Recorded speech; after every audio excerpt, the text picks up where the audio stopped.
Vía Pública.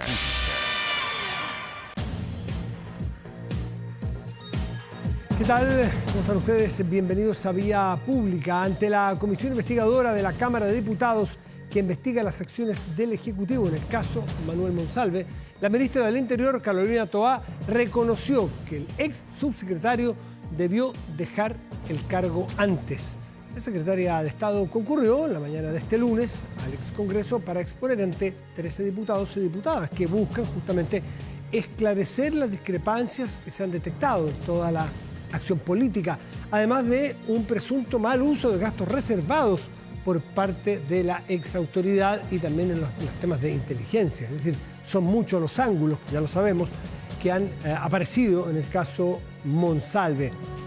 En la sesión, la ministra Carolina Toá admitió que los protocolos al interior del gobierno fueron insuficientes para proteger a la víctima. Además, acusó a Monsalve de haber defraudado la confianza del presidente y del país completo, agregando que abandonó sus deberes, usó facilidades acorde a su cargo entonces de manera imprudente para perseguir fines personales y actuó de forma desleal, según Carolina Toá, al ocultar información y no avisar de lo ocurrido a sus superiores. Un tema que ha ido creciendo en volumen, en magnitud, en amplitud, en gravedad, en complicaciones políticas. Está lejos aparentemente de terminar este tema con los análisis que hemos visto y con la información que cada ciertos días aparece como algo nuevo, algo novedoso que le va aportando. Pero en todo caso, esta que vamos a señalar en la lista política de la Comisión Investigadora en la Cámara de Diputados. Vamos a ver.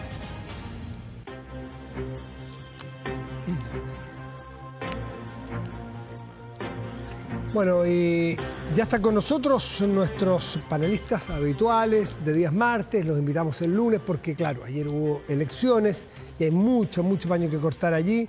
Nos acompaña Rodrigo Orellano, vicedecano de la Facultad de Gobierno de la UDD. Rodrigo, gracias por acompañarnos. Buenas noches, Matías. Encantado, como siempre, estar aquí. Y Nerea Palma, que es académica de la Escuela de Ciencias Políticas de la UDP, de la Diego Portales, integrante además de la mesa directiva de la Asociación Chilena de Ciencias Políticas. Nerea, como siempre, un gusto. Y desde hoy, doctora en Ciencia Política. No le puedo creer. Exacto. Disculpe. Mis felicitaciones, Nerea. Muchas gracias. Pero qué maravilla. La doctora Nerea Palma. Estábamos hace tiempo, que viene mucho aquí, hace mucho tiempo, preparando, avanzando en su doctorado y hoy día ya defendió. Sí. Y aprobó. Por supuesto. Sí. Mis respetos, chapo. Muchas gracias. Bueno, haciendo el punto aparte por la seriedad que implica una noticia que nos enteramos todos hace una hora, 40 minutos, usted 20 minutos, 10, 5, pero no más de una hora, un comunicado firmado por el abogado del presidente de la República, el señor Jonathan Valenzuela Saldías, quien no lo puedo leer completo porque tiene 5 o 6 párrafos, estaremos un rato largo, pero básicamente dice que entre julio del 2013 y 2014, su representado, el actual presidente Gabriel Boric, informó que fue víctima de un acoso sistemático vía correo electrónico por parte de una mujer mayor de edad que conoció a mi representado, es decir, el actual presidente Boric. En el contexto de su práctica profesional, en Punta Arenas ocurrió esto. Se le enviaron 25 correos entonces, desde distintas direcciones de emails por parte de la misma persona, incluyendo en uno de ellos el envío no solicitado ni consentido de imágenes de carácter explícito. Esto ocurrió entre julio de 2013 y julio de 2014, hace 10 años. Bueno, 10 años después, en la actualidad, siendo presidente ya, Gabriel Boric, la remitente, la misma persona que en su momento le enviaba estos correos, presentó una denuncia sin fundamentos, dice el abogado, sin fundamento alguno, contra el ya presidente Gabriel Boric. Y esta denuncia, sin fundamento, fue presentada el 6 de septiembre de este año. 6 de septiembre de este año, 10 años después. Desde julio del 14, dice, o sea, durante 10 años no hubo comunicación alguna entre mi cliente y la remitente. no han tenido comunicación desde julio del 14, 10 años sin saber el presidente de la denunciante de entonces. La denuncia fue ingresada en la Fiscalía de Magallanes. La primera instrucción que recibí de mi representado fue la de entregar todos los correos que seguramente el entonces diputado, candidato y después diputado Gabriel Boric probablemente se sintió acosado, guardó esos correos.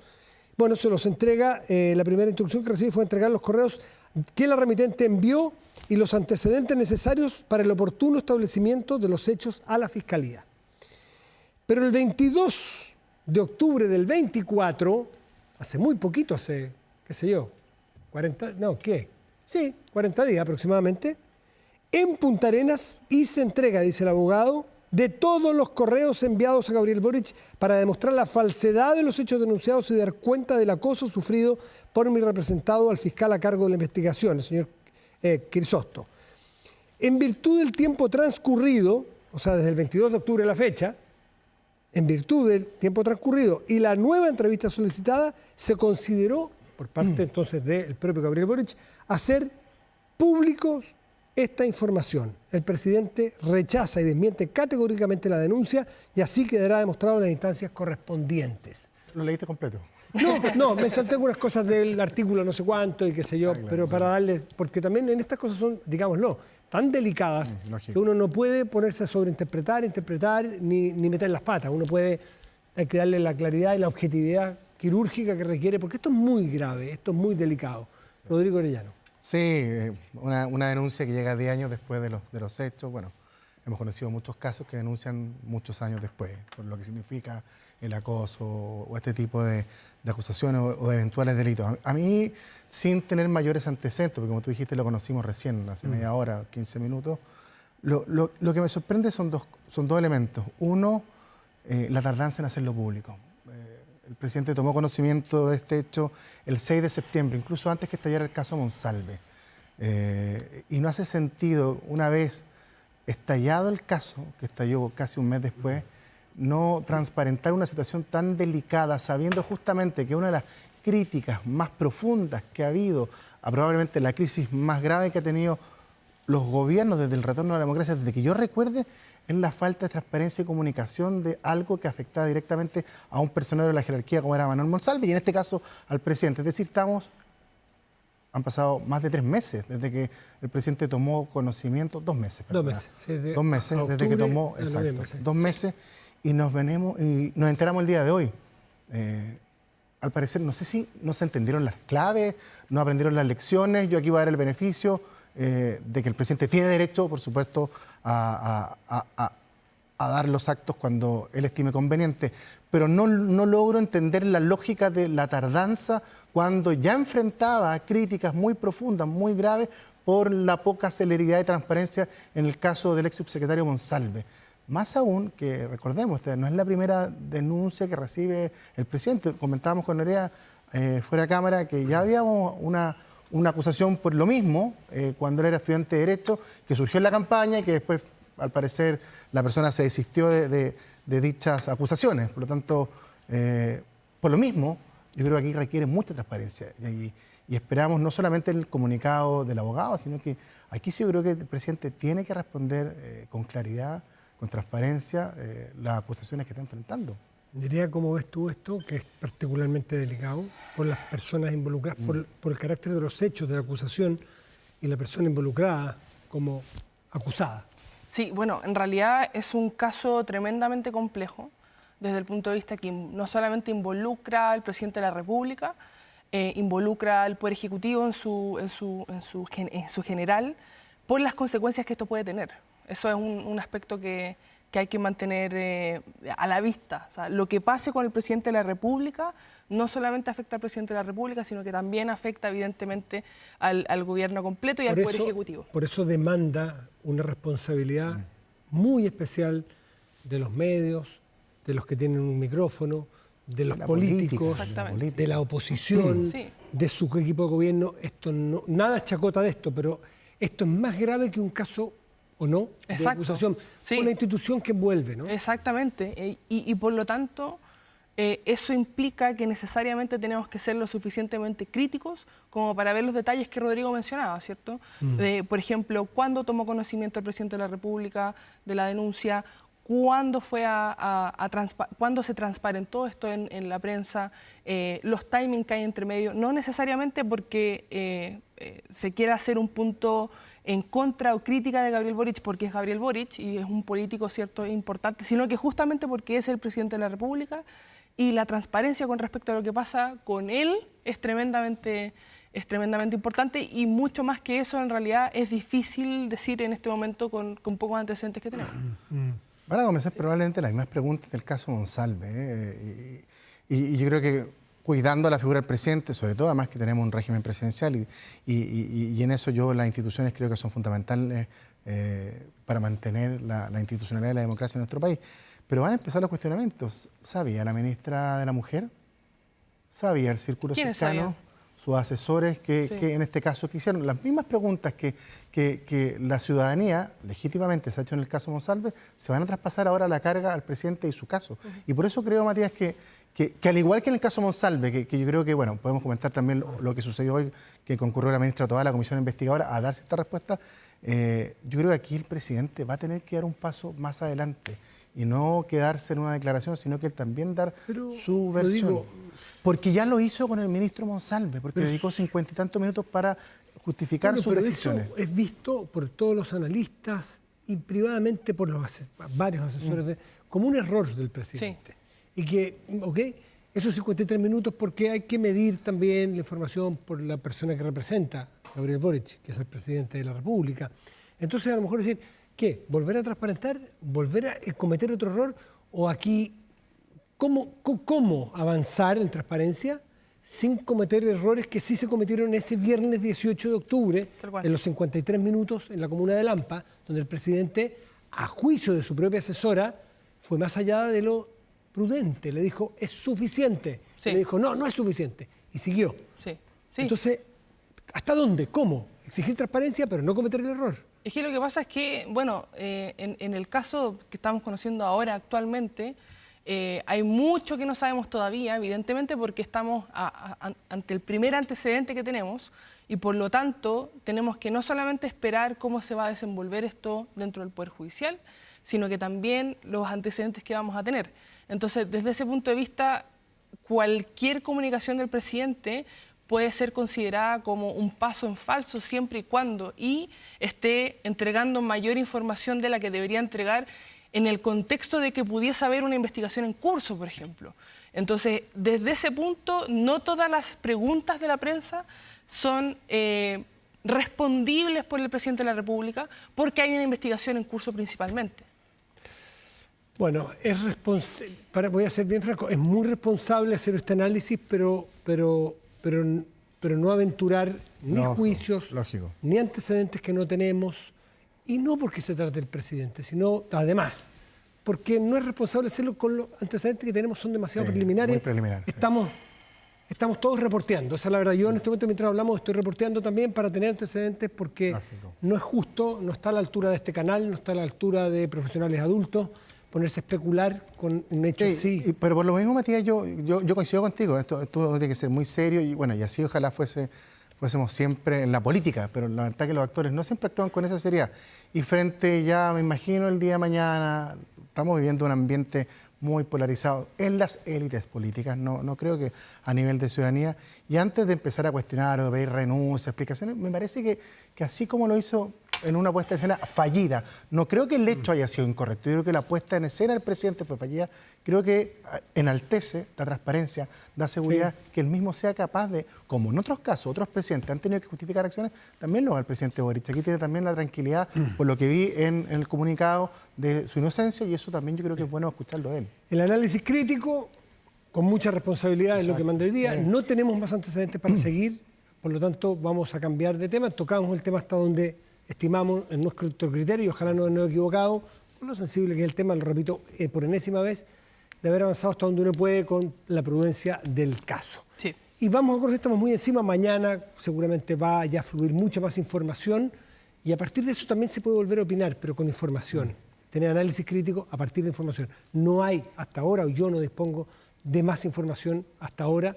Me juntaré más tarde con alguien probablemente, pero hasta ahora no dispongo de más información 24/7, Matías, para poder seguir haciendo comentarios, así que lo dejamos hasta aquí. Y entramos a un tema que es relevante, que es bueno, la elección de ayer. La elección de ayer que parece ya hace un siglo. Exacto. Claro. ¿Por dónde titularían ustedes? No es muy novedoso, se lo pregunto todo quién tengo al frente, porque cada uno tiene cuál es la primera mirada, el primer golpe de efecto que te produce toda la elección de ayer. Yo si tengo que elegir un titular, elegiría plebiscito fallido.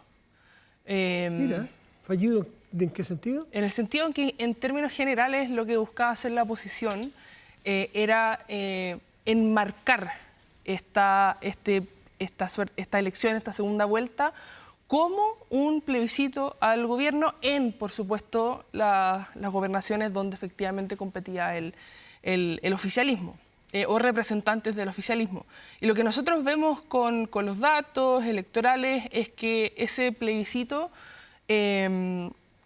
bueno, uno, tenemos que preguntarnos efectivamente si se logró enmarcar en un plebiscito, número uno, y número dos, también importante, si es que fue enmarcado como un plebiscito, bueno, entonces ese plebiscito se perdió o se ganó. Pero, déjame decirte, creo que lo conversamos la semana pasada.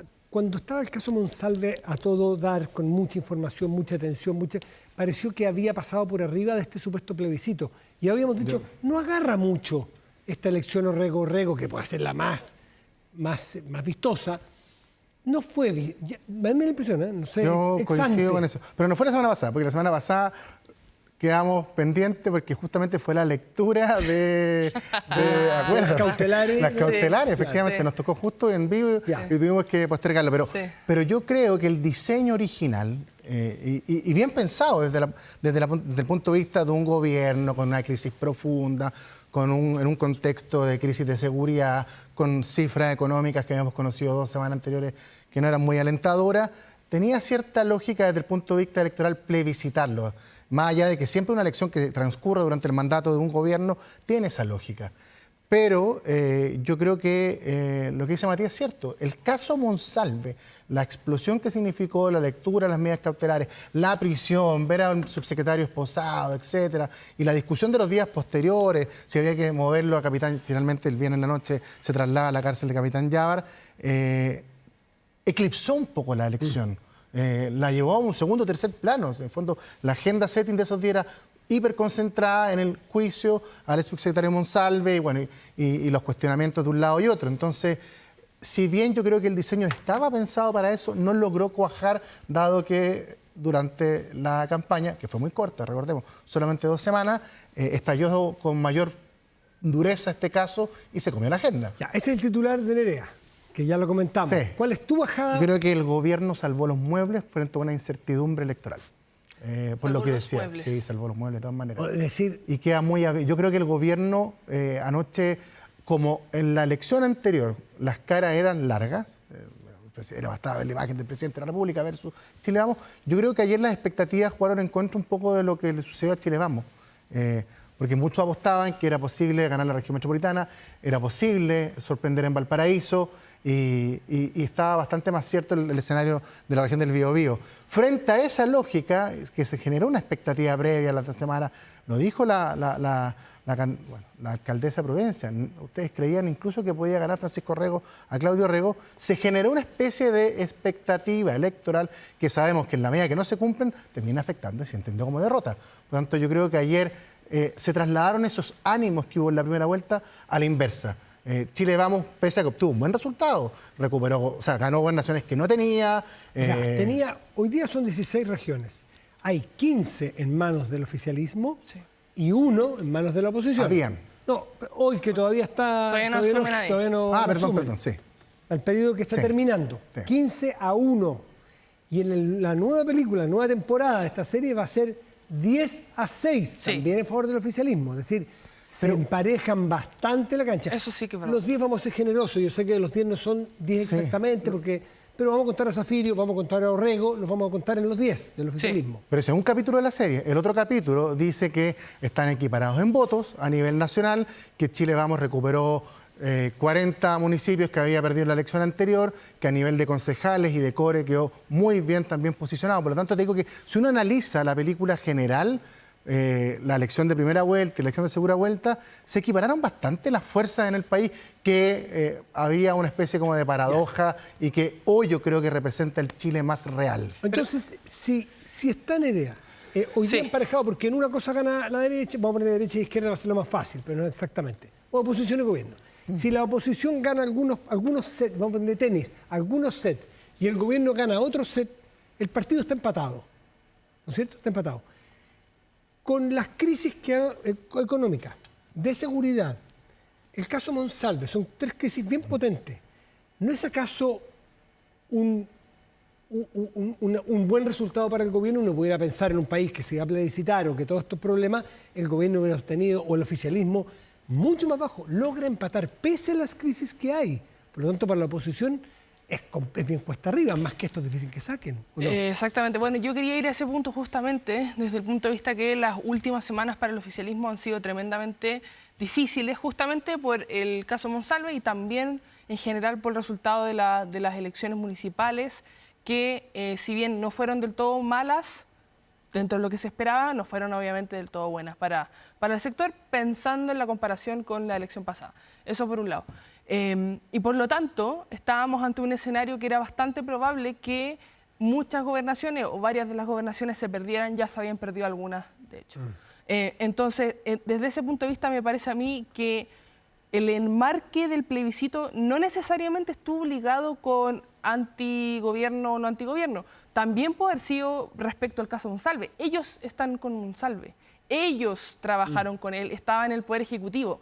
Por lo tanto, me parece que también el caso Monsalve, la figura Monsalve, también podría haber sido parte de un recurso cognitivo para plebiscitar al gobierno. Ahora, si miramos la realidad, porque hemos entrevistado a 6 a 7 candidatos, o sea, ganadores de la elección de ayer, en ningún caso aparece que hubiese sido justo, ni siquiera atinado, decirle, este es el candidato de Monsalve.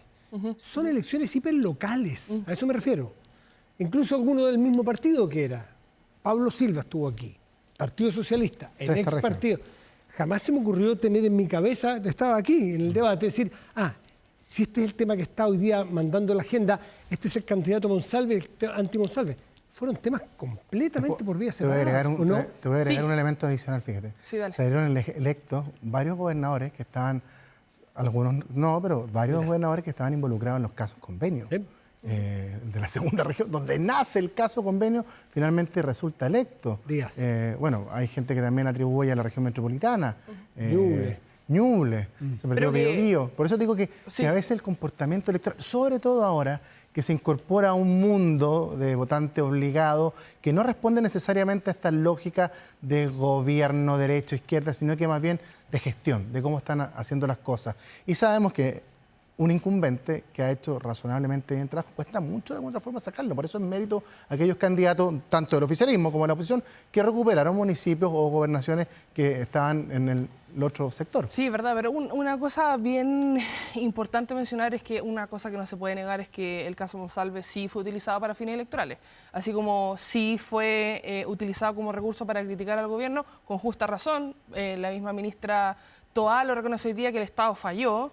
Y yo iría un poquito más allá, no solamente falló el Estado, falló el gobierno, falló ella, pero también es cierto que evidentemente el caso Monsalve fue utilizado como un recurso electoral, sobre todo por algunas figuras políticas que no solamente criticaron el actuar de Monsalve, sino que también criticaron figuras, ¿cierto?, que eran cercanas al ex subsecretario. Entonces, desde ese punto de vista me parece que lo cierto es que nunca vamos a ser capaces de aislar el efecto, ni del caso Monsalve, ni, por ejemplo, de cómo se podría haber manejado el caso, porque no lo sabemos. Tendríamos que tener un mismo país en un universo paralelo para poder hacer eso, y no lo tenemos.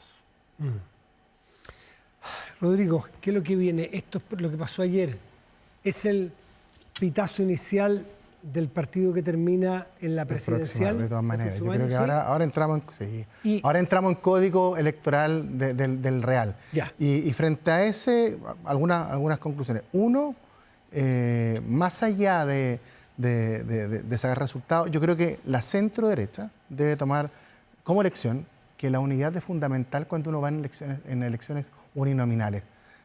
Suelen tener resultados más adversos la centro derecha que la centro izquierda cuando compiten 1 a 1. Por tanto, lección aprendida, y me parece que hoy en esa lógica van de tratar de buscar unidad, aprender. Si hubiesen ido unidos republicanos y Chile Vamos, hubiesen tenido 3 o 4 gobernaciones adicionales a las que tiene hoy en día, y la cancha se hubiese emparejado mucho más.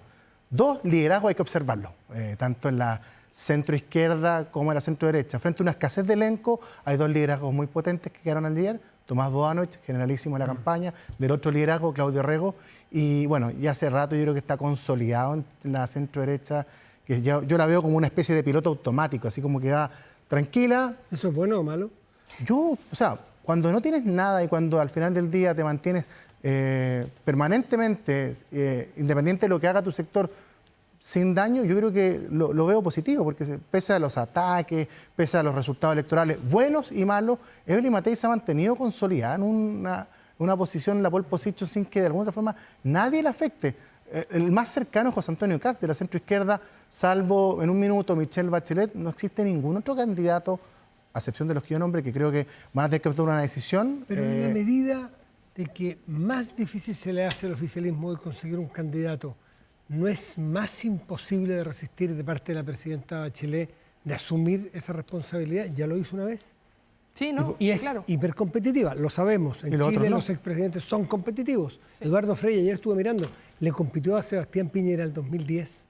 Sacó segunda vuelta, si no me equivoco, 48-51. O sea, los expresidentes son competitivos. Sí, son competitivos, pero no necesariamente porque los anteriores son competitivos, el que viene ahora va a ser competitivo. Ya. Presuponemos, ¿cierto?, que Michelle Bachelet podría ser competitiva por todo lo que hemos conversado, por su posición en las encuestas, por la evaluación positiva, pero evidentemente que no podemos tener certeza a menos que entre en la carrera presidencial de manera fuerte. Otra cosa que quería mencionar respecto a lo que decía Rodrigo es que me parece que las derechas van a tener que tomar una decisión bastante importante. Ahora ya con la elección legislativa a la vuelta de la esquina, y eso es otras cosas que han hecho otros países, como por ejemplo hacer un cordón sanitario con la extrema derecha o no. Pareciera ser, por lo que dijo el diputado Chalper ayer, que eso no va a ser así, que va a haber un pacto legislativo donde se va a incluir a republicanos, y eso evidentemente que pone una posición bastante interesante en las derechas en Chile. Llega el momento de hacerse, vamos a plantear la pregunta, porque el tiempo, tenemos otras invitadas y tenemos... Llega el momento en que si se habla de cordón sanitario, mirad los resultados. Sí, sí. Si miro los extremos, el arco político, gobernadora regional del Partido Comunista, 0. Gobernadora regional del Partido Republicano, 0. Llega el punto en que uno hable de cordón sanitario acá y también acá. ¿Por qué la centroizquierda puede incluir hacia adentro a los que están afuera de este cordón sanitario, el Partido Comunista adentro, y no tiene efectos, y la derecha no puede hacerlo con el Partido Republicano sin efectos? Da la impresión de que la derecha está empezando a operarse de eso y con cierta franqueza dice, esto es con el Partido Republicano. Critíquenme de tener la ultraderecha. Entonces, ahí es complejo. Hay tratamientos distintos a los dos extremos, ¿o no? Lo que pasa es que en el caso de la ultraderecha, que el caso del Partido Republicano, o sea, la decisión, y yo no sé si equipararía, como lo hiciste tú No, pregunto yo. Si es que son equiparables, yo le digo a partir de los resultados, 0 y 0. Claro. Pero sí lo que es cierto es que Chile Vamos va a tener que tomar una decisión, y una decisión, cierto, que puede ser o no consistente con su visión programática. Me parece que a mí, en el fondo, la pregunta va por ahí, que tiene que hacerse dentro de Chile Vamos. Y lo cierto es que lo que hemos visto con la evidencia comparada, en el caso de Europa, por ejemplo, es que en general donde se ha incluido la ultraderecha, en general la ultraderecha termina comiendo votos de la centroderecha. Pero a la centroizquierda también le cobra votos estar con el Partido Comunista, ¿o no? Mira demócrata, mira sí. amarillo. Con una salvedad, Nerea. Yo creo que estamos hablando de elecciones de carácter proporcional. Por lo tanto, no requieres tú el 50%, el 40%. Te basta con, en algunos casos, el 11% para asegurar un cupo en el Parlamento. Y eso va a ser un incentivo a ir de alguna otra forma separados. La centro-derecha fue separada en la última elección parlamentaria No lo sé. y en un contexto muy distinto y muy adverso al que estamos hoy, y no le fue tan mal. Tiene mayoría hoy en el Senado. Entonces, frente a esa evidencia, yo creo que eso va a pesar también a la hora de buscar acuerdos. Yo me refiero más bien a la elección presidencial, que es una elección de carácter uninominal, donde los resultados efectivamente reflejan ahí un peor resultado en la medida que no se va unidos. Entonces, ese va a ser también una posibilidad. Y voy a tomar el último punto, Matías, porque, con respecto al tema de la responsabilidad política que tienen las personas que cargan con la posibilidad de enfrentar una elección y que tu sector, tu proyecto político dependa de él, que es el caso que tú propones de Michelle Bachelet. Eso mismo carga contra Claudio Rego, eso mismo va a cargar contra Tomás Bodanovich. Eso cargó en su minuto contra Evelyn Matei, que era ministra del gobierno de Piñera, y frente a la caída de un candidato presidencial, ella decidió renunciar e ir de precandidata presidencial contra Michelle Bachelet, sabiendo que tenía posibilidad de perder, pero que el proyecto político cargaba a su espalda. Un político no elude esa responsabilidad cuando, es verdad, es la opción que le corresponde. Sí, yo quería hacer Veo que hay tema. Sí. un pequeño punto, lo último de lo último. Con una pequeña salvedad que lo que mencionaba era que el diputado Chalper había dicho que no había problema con hacer pacto con la ultraderecha. Entonces me refería a eso. Bueno, vamos a ver. Yo creo que hay menos incentivo. Continuará. Ve que hay temas, estamos recién partiendo. Rodrigo Arellano, doctora Nerea Palma, muchas gracias por estar aquí, como siempre. Gracias, buenas noches. Buenas noches, Una Matías. semana que no sabemos qué noticia nos depara. El guionista de este país nos tiene ahí. Si no puedes tener el control total de tu empresa desde cualquier parte y en línea, Kame ERP es para ti. Facturación electrónica, integración en bancos, flujos de caja, remuneraciones, todo en un solo lugar y mucho más desde 12 UFs al año. Toda la info en kame.cl o en comercial@kame.cl. Hacemos una pausa, volvemos. Tenemos entrevista a la vuelta imperdible con la historia, pero con la historia muy presente también. Le doy una pista, por aquí va. Las autoras de este libro están aquí.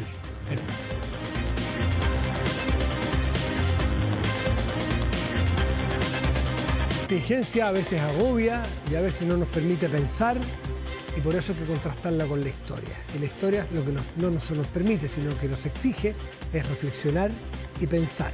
Por eso tenemos unas inmejorables invitadas esta noche, a dos de las tres autoras de este libro, Lo que tarde la justicia. Es el asesinato, o son las 50 años del asesinato del general Carlos Prat González. Todos sabemos, los mayores y los que no también deberemos saberlo, quién es Carlos Prat, cuál es su importancia relativa en la historia de Chile de los años 70. Y este es el libro escrito por sus hijas Sofía, Angélica y Cecilia. Y nos acompaña Sofía y Angélica. Muy buenas noches a ambas por acompañarnos hoy. Hola, María. Muchísimas gracias por venir. Bueno, cuéntenos ustedes. Lo que tarde la justicia, eso tardó el libro. Yo sé por lo que he leído, que no es completo, pero lo que he leído y he escuchado, que este es un libro que se lo prometieron ustedes mismas muy al inicio del drama del asesinato de su padre y madre, de su padre y madre, en Palermo, Buenos Aires, el 74. ¿Qué fue esa promesa que se hicieron?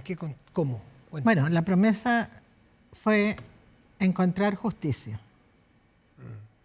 Saber la verdad de lo que había ocurrido y encontrar justicia. Esa fue nuestra promesa. Y a eso nos dedicamos durante 36 años, hasta que logramos que la Corte Suprema estableciera condenas para muchas personas. Y Contreras entre ellas. Contreras, Espinosa y otros. Sí. Quedaron 2 personas que todavía sentimos que no se hizo justicia con ellos, que es Pinochet y Townley.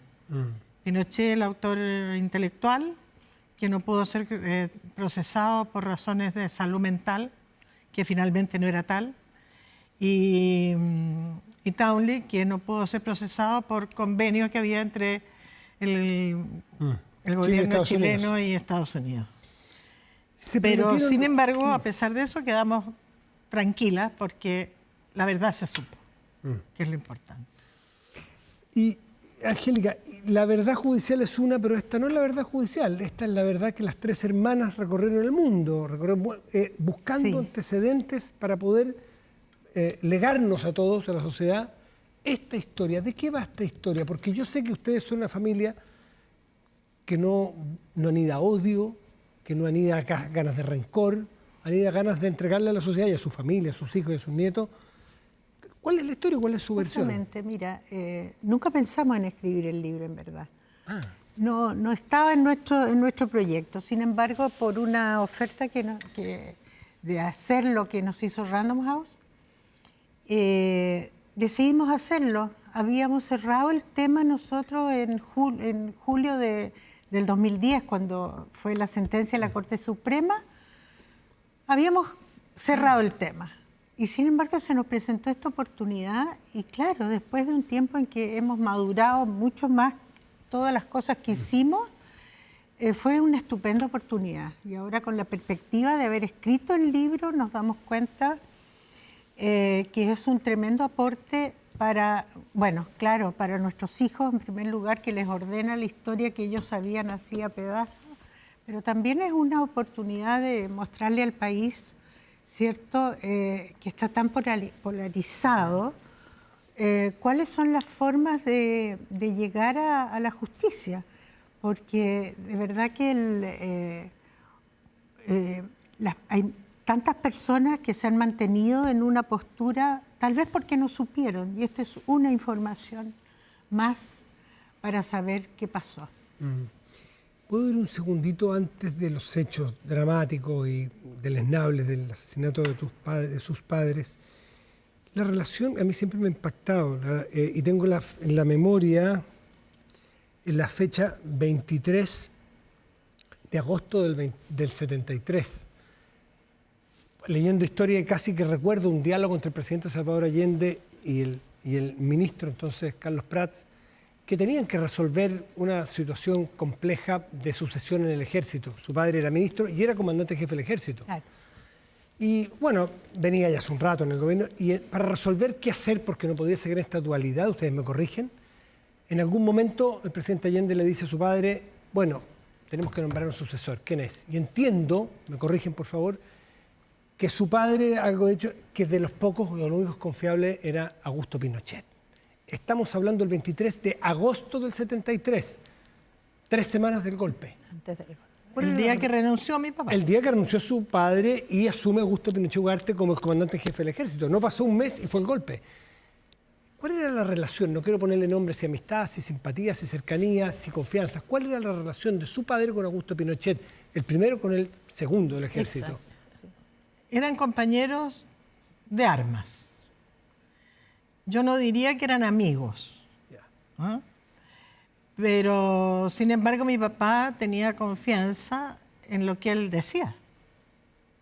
Que él decía que era un militar constitucionalista, que seguía la misma doctrina que mi papá propiciaba y que era lo que la Constitución mandaba y lo que habían jurado. Ya, pero no amigos, para desmentir eso. No es que las familias se conocieran. Y que... Nos conocíamos, pero no había una amistad cercana como por ejemplo fue la amistad que había entre el general Schneider y mi papá, que compartían muchas cosas juntos. Les gustaba encontrarse, veranear juntos, etc. Con Pinochet no era así. Angélica, ¿cuál es tu visión? ¿Por qué tu padre le dijo al presidente Allende que había que confiar en Augusto Pinochet cuando la cosa estaba tan tensa y tan al borde de un abismo que después se vivió? Bueno, yo creo que Pinochet era el segundo de mi papá y seguramente gran parte de las decisiones se tomaban juntos, se analizaban y se analizaban bajo el prisma de mirada que ellos tenían frente al tema. Entonces, la confianza se basó justamente en lo que él hablaba, lo que él decía y lo que él planteaba. Y no fue así. Luego, sigamos, tu padre, bueno, ustedes se van a Argentina, las muertes, el asesinato es en Palermo, Argentina. Tu padre, por lo que estuve leyendo, mirando, escribió muy a la rápida y a mano sus famosas memorias, ¿no? Que han servido tanto después para los 50 años de hoy. ¿Por qué tanto apremio? ¿Tu padre sabía de alguna amenaza de que lo iban a matar, la Dina? Sí, yo creo que sí, mi papá sentía claramente que tenía muchos indicios de que lo buscaban para matarlo. Desde luego aquí en Chile, antes de irse, hubo situaciones gravísimas en el momento en que salió del país. Y allá recibió, digamos, mensajes de que lo estaban siguiendo y amenazas telefónicas de que lo iban a matar. Ya. Desgraciadamente a nosotros no nos contó, seguramente por cuidarnos, y no llegamos a saberlo de lo serio que era la amenaza o lo cercanas que eran. Por otra parte, se había distorsionado tanto la posición que él tenía a través de los medios de comunicación y los mismos militares, habían distorsionado su posición. No reconocían que era un militar constitucionalista. Y eso él quería dejarlo plasmado y registrado. En sus memorias. Y lo dice en sus memorias, que este año se editó por la sexta edición de las memorias de Carlos Prats. Él quería que eso quedara registrado para nosotros, para que nosotros supiéramos cómo había sido él. Déjeme preguntarle, su padre, que fue ministro del presidente Allende en los momentos difíciles, ¿su padre era políticamente cercano? Aunque no se le notara, porque los militares constitucionales no se les debe notar, sino que son obedientes. Pero él, en su fuero interno, ¿era un militar más prosocialista? No podría decirlo, porque en mi casa no teníamos visiones políticas. Nosotros no... Yo en ese momento, por ejemplo, no tenía claro lo que era ser socialista, porque no era tema en nuestra casa. Nosotros conversábamos de lo que ocurría en el país, pero la posición ideológica no era determinante. ¿Tú qué visión tienes? Que tu padre era más bien proclive a la unidad popular, antes de que entre, porque entra en la parte más... No entra desde el día 1, la gente a lo mejor no sabe, algunos no saben que no es que el presidente Allende entrara con militares en su gabinete, es cuando empieza a complicarse la situación. ¿Tu padre lo sentiste al principio era partidario de la Unidad Popular? Mi papá lo nombra comandante en jefe el presidente Frei. Después el presidente Allende lo confirma.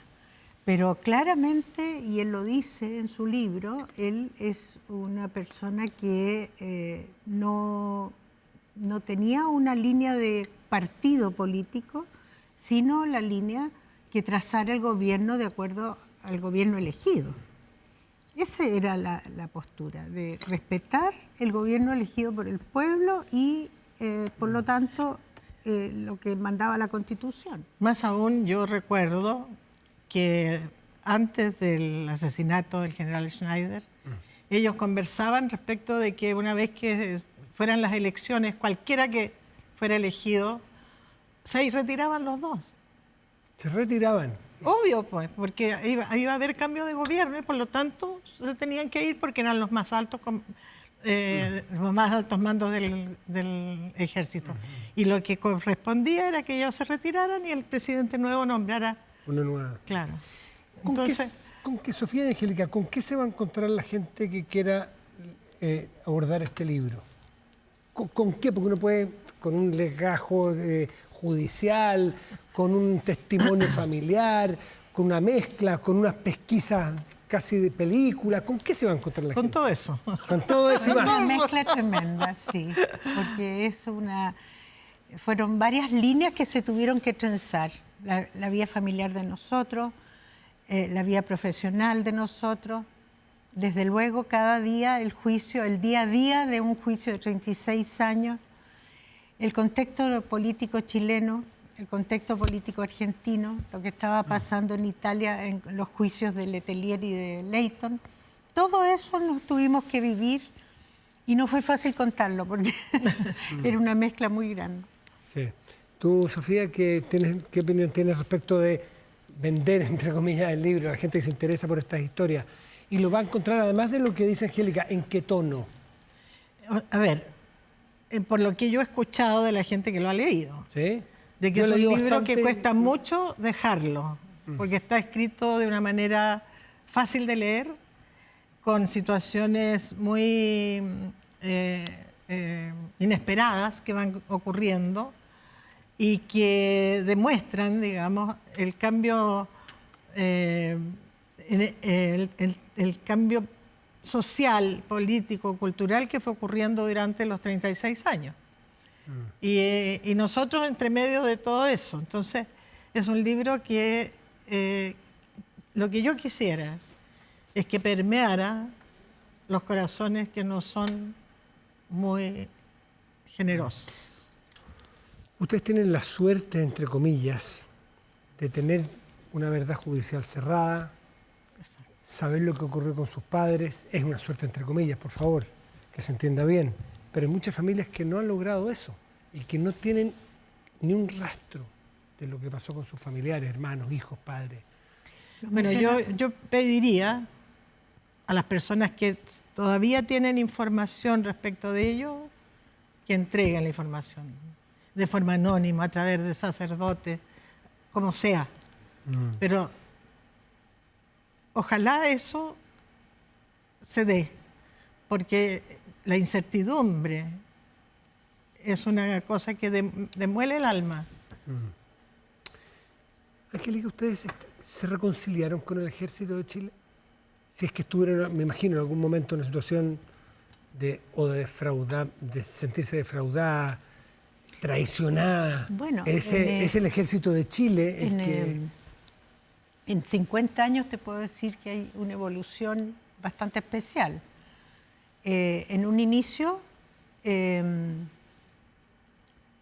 una situación, todos los primeros años fueron una situación muy difícil porque naturalmente nosotros en relación al ejército esperábamos una conducta en el momento del atentado y se dio una conducta totalmente distinta. Bueno, después supieron por qué. ¿Ah? Después supieron por qué. Después supimos por qué. En ese minuto nos dimos cuenta por qué, pero no sirve de nada el darse cuenta o intuir. Lo que sirve son las cosas probadas. Constatación de hechos. En la medida que fue avanzando el juicio y llegó la democracia a Chile, entonces el ejército empezó a tener distintas conductas. Desde un acercamiento a nosotros porque se hacía un libro en que aparecía nuestro padre, después una misa recordatoria, después el general Cheire decide hacer los honores militares que el general Pinochet había negado y así sucesivamente todos los comandantes en jefe fueron teniendo gestos especiales en términos de acercarse a la familia.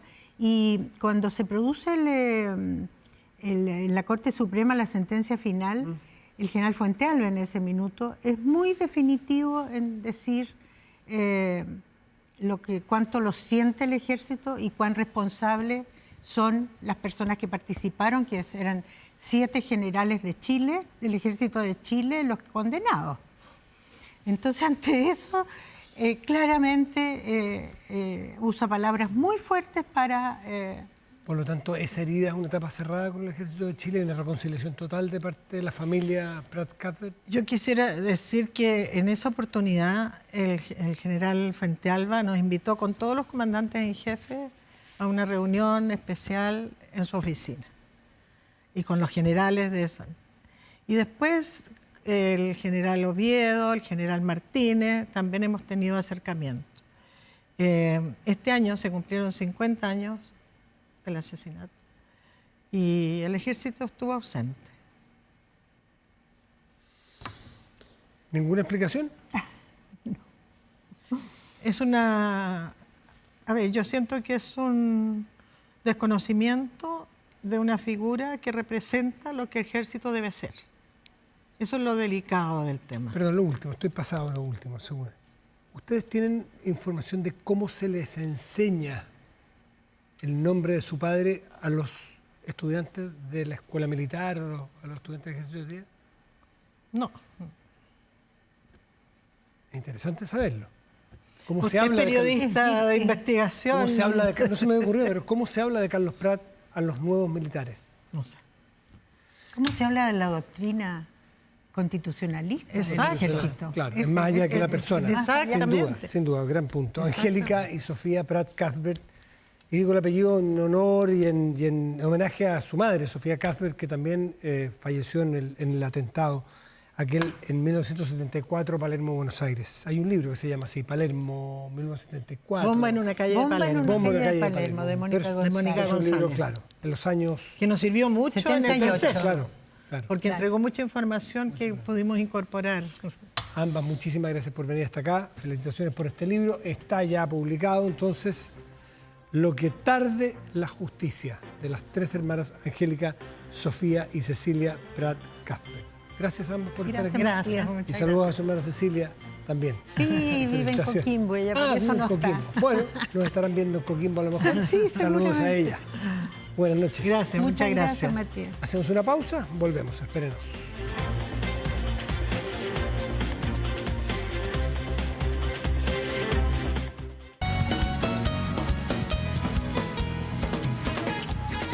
Estamos de vuelta ya.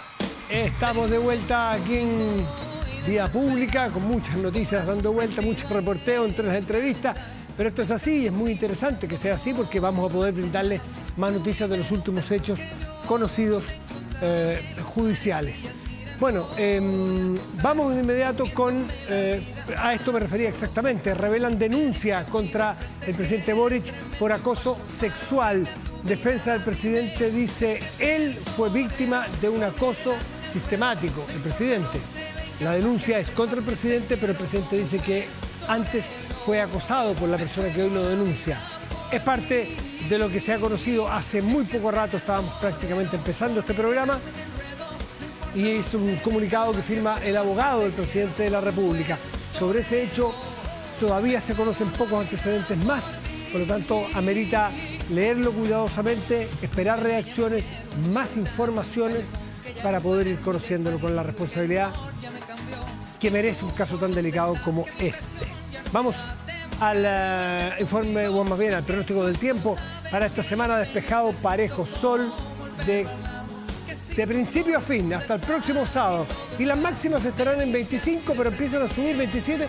Fíjese que viene 25, pero el sábado 29 grados, ¿eh? Ojo. Y por abajo las mínimas 8, 7, 9 y 10. Empieza a aparecer el verano con toda su fuerza. Esto es en Santiago. Tras agotar 7 presentaciones agendadas, el cantante Chayanne decidió sumar una 8ª actuación consecutiva en el Movistar Arena de Santiago. Originalmente, el puertorriqueño había programado shows para los días 20, 21, 23, 27 y 28 de agosto.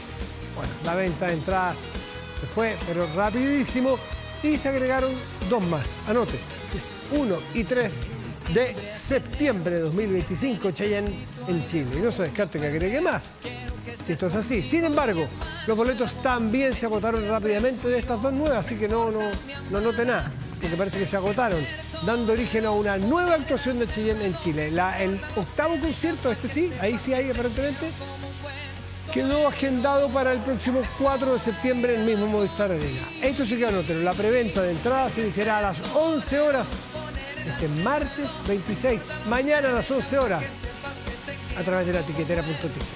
La venta general partirá el viernes 29 de noviembre. Con Torero, un imperdible de los conciertos de Chayanne, despedimos Vía Pública. Que tengan muy buenas noches y gracias por venir.